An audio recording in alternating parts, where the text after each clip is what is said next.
यो ल्यापटपको जुन पछाडि फेस देखिराख्नु भएको छ नि, यसको फेस र मेरो फेस म्याचिङ हुन्छ कि हुँदैन एकचोटि कमेन्ट सेक्सनमा लेखिदिनुहोस् त। र तपाईँले नाम पनि देख्न सक्नुहुन्छ, त्यो चाहिँ मेरो नाम हो अश्विन पटे। तपाईँले यदि सब्सक्राइब गर्नु भएको छैन भने तल गएर सब्सक्राइब गर्दै हाल्नुहोस् हैन। ल सुपर पावर हान्दैछ, खतरा, ल नकआउट पनि हान्दैछ, खतरा फाइट भइरहेको छ स्टिकम्यानको पछाडिपट्टि। ब्याट्री लेभल त किन देखाउने हो कि मैले पछाडि कुनै ठाउँमा काम गर्नु गएँ पछाडिपट्टि हेर्दा 51%, अरूले हेर्दा अड हुन्छ नि ब्याट्री लेभल चाहिँ। यो डेट चाहिँ ठिक छ, अब अरूलाई यसो फर मोर इन्फर्मेसन भनेर यसो डेट देखाउन पाइन्छ नि त। सो यो तपाईँले पछाडि देखिराख्नु भएको चाहिँ एनिमी म्याट्रिक्स हो, जसमा चाहिँ 1200 एलइडीले चाहिँ यो एनिमी म्याट्रिक्सलाई एनिमेसन गरिरहेको छ भने तपाईँले यसमा कस्टम आफ्नो नामहरूदेखि लिएर फोटो अहिले तपाईँले देखिहाल्नु भयो होइन, टाइमहरूदेखि लिएर सबै कुरा चाहिँ यसो हुन्छ नि, स्टाइलिस फ्यान्सी चाहिँ तपाईँले देखाउन सक्नुहुन्छ। यो र म्युजिकहरू बजाउँदाखेरि पनि पछाडि तपाईँले एनिमेसनहरू राख्न सक्नुहुन्छ, जसमा चाहिँ तपाईँले बिट अनुसार हुन्छ नि, मजाले ढिक गरेर बिटमा चाहिँ यो मजाले बजिरहेको हुन्छ भने। सो यो एनिमी म्याट्रिक्स यो ल्यापटपहरूमा एउटा युनिक फिचर छ भने चाहिँ अब हामी अर्को नेक्स्ट अनबक्सिङतिर र यसको डिटेल स्पेकतिर चाहिँ अब लाग्छौँ है त।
सो फाइनली मेरो ल्यापटप आइपुगेको छ। यो चाहिँ एसोसको जेफाइरस G14 ल्यापटप हो। यो चाहिँ गेमिङ/पर्फर्मेन्स ल्यापटप हो। मैले चाहिँ यो किन किनेको भन्दा बेसिकली मेरो डे टु डे ट्राभल गर्नु परेको हुनाले र मेरो प्रोजेक्टहरू चाहिँ अब घरमा पनि गएर सिद्ध्याउनु पर्ने भएको हिसाबले चाहिँ मैले यो ल्यापटप किनेको हो भने मेरो प्राइमेरी चलाउने पिसी चाहिँ डेस्कटप हो। त्यसमा चाहिँ म सबै मेन कामहरू गर्छु भने यसमा चाहिँ म अब सेकेन्डरी कामहरू जस्तै होइन सानो एडिटिङहरूदेखि लिएर त्यो कामको लागि चाहिँ मैले यो ल्यापटप किनेको हो। सो यो रिभ्यू चाहिँ फुल्ली अनेस्ट हुनेवाला छ। म यसको मेरो आफ्नो चलाएको 1-2 दिन भयो मैले चलाएको होइन, यसको ओपिनियन चाहिँ के छ म तपाईँहरूलाई दिन्छु भने यसको बेसिक स्पेकको बारेमा पनि एकछिन तपाईँहरूलाई चाहिँ म डिस्क्राइब गरिदिन्छु। सो केही ढिला नगरिकन let's get started.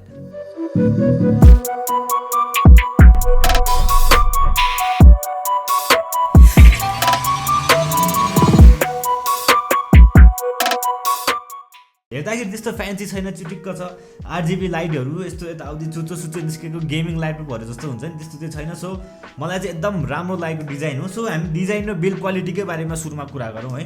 So basically यो चाहिँ एल्युमिनियम बडी हो। सो तपाईँले चाहिँ फिनिसिङ यसमा प्रिमियम पाउन सक्नुहुन्छ। अब अरू नर्मल ल्यापटपहरूमा जस्तै जुन बजेट ल्यापटपहरूमा हुन्छ त्यसमा चाहिँ प्लास्टिकी बडी हुन्छ नि, त्यो साइडतिर छ भने अब यो एल्युमिनियम बडी भएकोले प्रिमियम फिल होइन, त्यस्तो फ्लेक्सहरू हुने त्यस्तो चाहिँ केही पनि छैन। र यसको वेट पनि 1.7 kg एकदमै हलुका छ। तपाईँले आफ्नो ब्याकप्याकमा इजिली फिट गरेर लान सक्नुहुन्छ। तपाईँ यदि ट्राभल गर्नुहुन्छ डे टु डे होइन, अफिसबाट घर जानु भने र आफ्नो ल्यापटप चाहिँ हेभी लागिरहेको छ भने चाहिँ यो ल्यापटप चाहिँ तपाईँको लागि बेस्ट हुनसक्छ।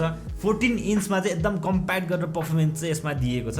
यसको किबोर्डको बारेमा कुरा गर्नुपर्दा चाहिँ तपाईँलाई अनलकिली साइडमा नम्प्याड दिएको छैन, जुन चाहिँ तपाईँले 17 इन्च इभन अहिले 16-15 इन्चमा पनि तपाईँलाई चाहिँ कुनै ल्यापटपमा चाहिँ दिइरहेको छ भने यो चाहिँ कम्प्याक्ट भएको कारण चाहिँ यसमा तपाईँले पाउनुहुन्न भने यसको फन्ट जुन चाहिँ यहाँ लेखेको टेक्स्टहरू छ नि, यो चाहिँ डिफल्ट ROG यो गेमिङ थीममा फन्ट दिएको छ र 1.7 mm को की ट्राभल चाहिँ तपाईँले यसमा पाउन सक्नुहुन्छ भने अनलकिली फेरि यसमा तपाईँले RGB चाहिँ पाउनुहुन्न र सिम्पल तपाईँले यो आइस ब्लू वा व्हाइट कलरमा चाहिँ तपाईँले ब्याकलाइट पाउन सक्नुहुन्छ। सो ओभरमा चाहिँ तपाईँले यही किबोर्डबाट टाइपिङहरू गर्नुहुन्छ भने चाहिँ यसमा की ट्राभल राम्रो भएको कारणले चाहिँ तपाईँले एकदम राम्रो एक्सपिरियन्स पाउन सक्नुहुन्छ यो ल्यापटपमा टाइप गर्दाखेरि। तल्लोपट्टि चाहिँ तपाईँलाई ट्र्याक प्याड दिएको छ जुन चाहिँ अलिकति सानो छ। आई विस एसोसले यो ल्यापटपमा चाहिँ अलिकति हुन्छ नि स्पेसलाई अलिकति कन्ज्युम गरेर अलिकति ठुलो बनाइदिएको भए चाहिँ अझै राम्रो हुन्थ्यो होला। तर तपाईँले बक्समा चाहिँ नेपालको अथोराइज डिलरले चाहिँ एउटा तपाईँलाई फ्री गिफ्टमा चाहिँ एसोसको माउस पनि दिनेछ। र यो ल्यापटपको एक्स्ट्रा फिचर भनेको चाहिँ तपाईँलाई पावर बटनमा दिएको छ, जुन चाहिँ हाम्रो नर्मल ल्यापटपमा चाहिँ अब पावर बटन थिचेपछि अन मात्रै हुन्छ वा अफ हुन्छ भने चाहिँ तपाईँले यो पावर बटनमा चाहिँ फिङ्गर प्रिन्ट सेन्सर दिएको छ, जसमा चाहिँ विन्डोज हेलो पनि सपोर्ट छ। र यसको साइडमा चाहिँ अब तपाईँले यहाँ इन्डिकेटरहरू दिएको छ, नर्मली हाम्रो ब्याट्री होइन ल्यापटप अन भइरहेको छ भने इन्डिकेटर भने चाहिँ तपाईँले अझ त्यसको साइडमा अब हार्मोनिक रेटको डेडिकेटेड बटन दिएको छ जसमा तपाईँले पछाडिको एनिमी म्याट्रिक्सहरूदेखि लिएर अनि आफ्नो पर्फर्मेन्स बुस्टहरू चाहिँ सबै त्यसमा गर्न सक्नुहुन्छ भने त्यसपछि माइक्रोफोन अन अफ अब अलिकति सेक्युरिटीतिर पनि यसले चाहिँ हेरिदिएको छ भने अब तपाईँलाई अलिकति सेक्युरिटीमा डर लाग्छ भने माइक्रोफोन अफ गरेर राख्न सक्नुहुन्छ नचलाएको बेलामा र प्लस अब साइडमा चाहिँ volume up and down button भइहाल्यो र यसको स्क्रिन साइज चाहिँ 14 इन्चको स्क्रिन साइज हो भने तपाईँले चलाउँदाखेरि चाहिँ अलिकति सानो लाग्न सक्छ भने मलाई चाहिँ अहिले बानी भइसक्यो र बेजलहरू पनि एकदम सानो सानो बेजल दिएको छ बेजललेस त भन्नु मिल्दैन तर अलिकति तपाईँले नेग्लिजिबल गर्ने बेजलहरू चाहिँ यसमा दिएको छ र माथिपट्टि माइक्रोफोन दिएको छ भने अर्को एउटा नराम्रो कुरा चाहिँ तपाईँले यो ल्यापटपमा वेब क्याम चाहिँ भेटाउनुहुन्न अनफर्चुनेटली अब एसोसले किन त्यो कस्ट रिडक्सन गर्न खोजेको हो वा के हो चाहिँ त्यो मलाई थाहा भएन तर पनि तपाईँले चाहिँ बक्समा अब अघि न माउस दिएको जस्तै नेपालको अथोराइज डिलरले चाहिँ तपाईँलाई एउटा छुट्टै एसएसकै वेब क्याम दिएको छ र यो फिचरहरू चाहिँ तपाईँले प्रिमियम ल्यापटपमा पाउने फिचरहरू हो जस्तै यो फिङ्गरप्रिन्ट सेन्सरदेखि लिएर होइन हार्मोनिक रेटको डेडिकेटेड बटन जसमा अब यो एनिमी म्याट्रिक्स यो त झन् प्रायः अरू कुनै ल्यापटपमा पनि छैन होइन अलिकति तपाईँ युनिक भएर स्टाइलिस भएर तपाईँले यो ल्यापटप बाहिरतिर लाँदाखेरि पनि हुन्छ नि यसो अलिकति फ्यान्सी भएर देखाउन सक्नुहुन्छ भने अब अर्को भनेको तपाईँले अर्को लिफ्टिङहरू हुन्छ जस्तै अर्को लिफ्टिङ भनेको चाहिँ अब ल्यापटप मैले बन्द गरेर आएको छु अहिले होइन यसो खोल्दाखेरि चाहिँ हेर्नुहोस् ल्यापटप चाहिँ आफै उठिरहेको छ क्या यसले गर्दाखेरि तपाईँको अब टाइपिङ एक्सपिरियन्सलाई अझ राम्रो बनाउँछ होइन अलिकति यस्तो टिन्टेड भइसकेपछि तपाईँको टाइपहरू गर्नमा तपाईँले हातहरू चाहिँ धेरै टाइमसम्म चलाइराख्नुहुन्छ भने रिस्ट पेनहरू चाहिँ हुँदैन र प्लस तपाईँलाई चाहिँ यो पछाडिको एयर फ्लो भेन्टिलेटर चाहिँ यसले अझै राम्रो बनाइदिन्छ ब्याक साइडमा तपाईँलाई भेन्टिलेटर दिएको छ र टप साइडमा पनि तपाईँले यहाँ देख्न सक्नुहुन्छ भेन्टिलेटर र प्लस साइडमा पनि दुईवटा भेन्टिलेटर चाहिँ दिएको छ र साइडकै बारेमा कुरा गर्नुपर्दा चाहिँ तपाईँलाई लेफ्ट साइडमा चाहिँ ब्यारल पिन चार्जर अब तपाईँले आफ्नो चार्जर यसमा कनेक्ट गरेर चार्ज गर्ने हो त्यसपछि HDMI 2.0 port USB 3.2 Gen 2 type C port जसबाट चाहिँ तपाईँले चार्ज पनि गर्न सक्नुहुन्छ टाइप C केबल राखेर भने यसबाट चाहिँ तपाईँले G-Sync डिस्प्ले पोर्टहरू पनि एक्सपोर्ट चाहिँ गर्न सक्नुहुन्छ र प्लस तपाईँले त्यसको साइडमा चाहिँ 3.5 mm को अडियो ज्याक पनि दिएको छ र राइट साइडमा आउँदाखेरि चाहिँ केन्जिङटन प्लट दुईटा USB 3.2 Gen 1 type A port दिएको छ भने अर्को एउटा USB 3.2 Gen 2 type C port दिएको छ सो अब हामी फटाफट यसको बेसिक स्पेकको बारेमा कुरा गर्छौँ यदि तपाईँलाई अब GPU CPUहरूको बारेमा थाहा छैन त्यसले के काम गर्छ थाहा छैन भने चाहिँ मैले योभन्दा अगाडि डेल ल्यापटपको रिभ्यूमा चाहिँ मैले यसको बेसिक एक्सप्लेनेसन चाहिँ गरिदिएको छु म त्यसको चाहिँ लिङ्क माथि आई बटनमा हालिदिन्छु तपाईँले त्यहाँ गएर चेक गर्न सक्नुहुन्छ so let's get into the spec नेपालमा चाहिँ तपाईँले यो G14 मा दुईटा भेरिएन्ट पाउन सक्नुहुन्छ नेपालको नागमणि अथोराइज डिलरले ल्याइदिएको ल्यापटपमा चाहिँ जसमा चाहिँ G14 को एउटा variant Ryzen 7 5800HS RTX 3050 Ti भएको ग्राफिक्स कार्ड र 16 GB ऱ्याम र 1 TB SSD भएको यही same panel 14 inch 144 hertz IPS प्यानलमा तपाईँले पाउन सक्नुहुन्छ भने र हामीसँग भएको भेरिएन्ट चाहिँ Zephyrus को G14 Ryzen 9 5900HS जुन चाहिँ GPU हो भने ग्राफिक्स कार्डमा चाहिँ RTX 360 16 GB ऱ्याम र 1 TB SSD स्टोरेज गर्ने हार्ड ड्राइभ र 14 इन्चको same panel 144 hertz IPS panel तपाईँले पाउन सक्नुहुन्छ सो तपाईँले मिडिया कन्ज्युमहरू धेरै गर्नुहुन्छ जस्तै युट्युबहरू मुभीहरू धेरै नै हेर्नुहुन्छ भने चाहिँ यो प्यानल तपाईँलाई राम्रो हुनेवाला छ वा तपाईँ क्रिएटिभ कामहरू जस्तै डिजाइनिङ भिडियो एडिटिङ वा तपाईँ इन्जिनियरहरू अब आर्किटेक्चरहरू हुनुहुन्छ भने पनि यो प्यानल चाहिँ तपाईँलाई एकदम बेस्ट हुनेवाला छ र डिस्प्लेमा चाहिँ तपाईँले 270 निट्सको ब्राइटनेस दिएको छ जुन चाहिँ अब वेल इनफ भनौँ न हाम्रो इन्भाइरोमेन्टको लागि र प्यानलमा चाहिँ तपाईँलाई म्याट कोटिङ गरिदिएको छ जसमा चाहिँ तपाईँले अब धेरै लाइटिङ भएको ठाउँमा ल्यापटप चलाउनुहुन्छ भने पनि ल्यापटपको स्क्रिनमा चाहिँ त्यो लाइटहरू रिफ्लेक्ट कमै हुन्छ र भ्युइङ एङ्गल पनि राम्रो भएको कारणले चाहिँ तपाईँले यो मिडिया कन्ज्युमको लागि चाहिँ यो ल्यापटप एकदम बेस्टै हुनेवाला छ तर डिस्प्ले मात्र भएर त भएन अब स्पिकरहरू पनि राम्रो हुनु पर्यो हुन्छ नि मुभीहरू हेर्दाखेरि त राम्रो ब्यासहरू पाउनु पर्यो गीतहरू सुन्दाखेरि पनि राम्रो ब्यास दिनु पर्यो त्यसको लागि पनि तपाईँले यो ल्यापटपमा चाहिँ राम्रो टेक्नोलोजी दिएको छ जसमा चाहिँ तपाईँले राम्रो ब्यास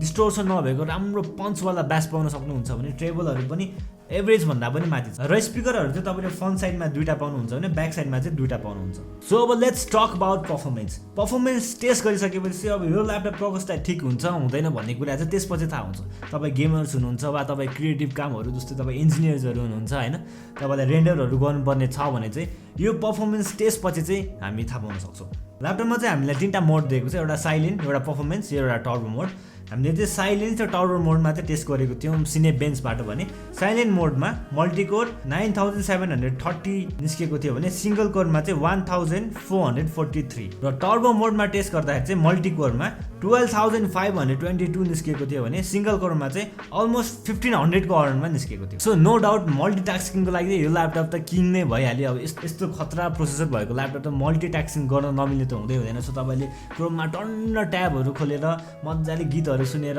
हुन्छ नि, डिफ्रेन्ट फोटोसपहरूदेखि लिएर डिफ्रेन्ट एपहरू खोल्दाखेरि पनि यो ल्यापटप चाहिँ खतरा आनन्दले साइलेन्टमै मजाले काम गरिदिन्छ।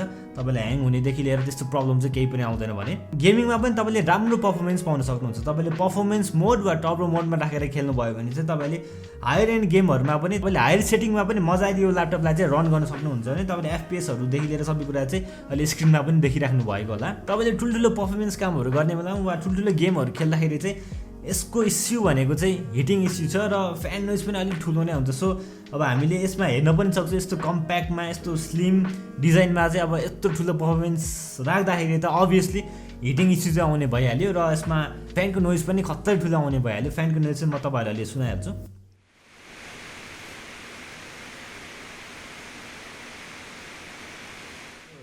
सो तपाईँले पर्फर्मेन्स कामहरू गर्नुहुन्छ भने चाहिँ आफ्नो ल्यापमा राखेर चाहिँ अलिकति अप्ठ्यारै हुन्छ, किनभने त्यस्तो हिटिङ चाहिँ यसमा आउँछ। भने गेमिङहरू खेल्नुहुन्छ भने चाहिँ WASD पार्टमा चाहिँ थोरै हिटिङ हुन्छ भने कम्पेरेटिभली यो बिचको पार्टमा चाहिँ अति नै खतरा हिटिङ हुन्छ। तपाईँले छुन पनि अलिकति गाह्रो हुने टाइपको हिटिङ हुन्छ भने साइडमा पनि त्यस्तै नै हुन्छ।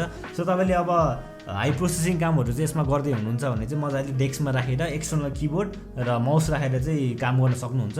त्यति गर्दाखेरि चाहिँ पर्फर्मेन्समा चाहिँ नो डाउट यसले खतरा पर्फर्मेन्स तपाईँले गर्न चाहेको काम र तपाईँले खेल्न चाहेको गेम चाहिँ यसले मजाले खेल्न दिन्छ तपाईँले। सो अब हामी ब्याट्रीको बारेमा कुरा गरौँ, जसमा चाहिँ तपाईँले 76 WH लिथियम आयनको ब्याट्री दिएको छ भने 180 वाटको पावर एडप्टर दिएको छ, जसमा चाहिँ तपाईँले ROG को कस्टम ब्रान्डिङ पनि त्यसमा पाउन सक्नुहुन्छ। सो मेन कुरा आयो यसको प्राइसिङ कति छ त। मसँग भएको भेरिएन्टको चाहिँ 2,47,000 को भेरिएन्ट छ भने तपाईँले 2,05,000 को भेरिएन्ट पनि पाउन सक्नुहुन्छ, जुन चाहिँ मैले अघि नै भनेको थिएँ Ryzen 5 वाला। यो चाहिँ मेरो Ryzen 9 वाला भेरिएन्ट हो। र तपाईँले यो ल्यापटप नागमणि इन्टरनेसनल जुन चाहिँ एसस नेपालको अथोराइज डिलरबाट किन्नुहुन्छ भने चाहिँ तपाईँले यो ल्यापटप त जेन्युन पाउने भइहाल्यो। अब ग्रेको कुनै डर भएन भने तपाईँले बक्समा इभन वेब क्याम र प्लस तपाईँले चाहिँ एक्स्ट्रा माउस पनि तपाईँले गिफ्ट जस्तै पाउन सक्नुहुन्छ। सो यसको प्रोज एन्ड कन्सको बारेमा कुरा गर्नुपर्दा चाहिँ प्रोज भनेको चाहिँ अति बवाल कम्प्याक्ट छ, डिजाइनमा दामी छ, त्यस्तो फ्यान्सी केही पनि छैन, चिटिक्क छ। तपाईँले बिजनेसमा पनि लगेर चाहिँ आफ्नो प्रेजेन्टेसनहरू यो ल्यापटपबाट दिन सक्नुहुन्छ। तपाईँलाई त्यस्तो फ्यान्सी केही पनि देख्दैन भने तपाईँले अब एक्सटर्नल खतरा फिचर भनेको चाहिँ फिङ्गर प्रिन्टदेखि लिएर हुन्छ नि, डेडिकेटेड बटनहरू, 144 हर्जको IPS प्यानल र अर्को मेन कुरा चाहिँ यो पछाडिको एनिमे म्याट्रिक्स त्यो त खतरा भइहाल्यो होइन। कुनै पनि ल्यापटपमा तपाईँले यस्तो डिजाइन चाहिँ पाउन सक्नुहुन्न। र कन्सको बारेमा कुरा गर्नुपर्दा चाहिँ तपाईँले हाई पर्फर्मेन्समा हिटिङ इस्यु र फ्यान नोइज चाहिँ अलि लाउड नै पाउनुहुन्छ। तर पनि अब आफूले तपाईँले कस्टममा लगेर म्यानुअलमा लगेर अलिक त्यसलाई ट्विक गर्न सक्नुभयो भने चाहिँ त्यसलाई केही हदसम्म रिड्युस गर्न सकिन्छ। भने अब यो कम्प्याक्ट च्यासी हो, सो त्यति हिट र फ्यान नोइज आउनु भनेको चाहिँ आई थिङ्क यो बियरेबलै हुन्छ होला। सो नथिङ इज पर्फेक्ट होइन। अब कुनै पनि ल्यापटप त्यस्तो पर्फेक्ट भनेर आएको छैन, कुनैमा कुनै इस्यु त भइहाल्छ। सो अब तपाईँले आफ्नो रिक्वायरमेन्ट अनुसार चाहिँ आफूले ल्यापटप किन्ने हो। अब आफूलाई यो ल्यापटपको प्रोसेसरदेखि लिएर ग्राफिक्स कार्डहरू अब आफ्नो कामको लागि हुन्छ नि, यो सुइटेबल छ कि छैन हेर्ने र त्यसपछि आफूले बाई गर्ने हो। मैले दिएको रिभ्यू हेर्नुहोस् वा अरू रिभ्यूहरू पनि एकचोटि हेरेर चाहिँ आफ्नो डिसिजन लिनु होला। र अरू यस्तै अरू ल्यापटप वा अरू यस्तो इलेक्ट्रोनिक डिभाइस स्कुटरहरूदेखि लिएर इलेक्ट्रिक सबै कुराको चाहिँ म रिभ्यू लिएर आउनेवाला छु। सो तपाईँले यो च्यानललाई सब्सक्राइब गर्नुभएको छैन भने तल रेड आइकन प्रेस गरिदिनुहोस्, यो भिडियोलाई लाइक अनि साइडमा रहेको नोटिफिकेसन आइकन प्रेस गर्न चाहिँ नबिर्सनु होला। So until next time, stay tune.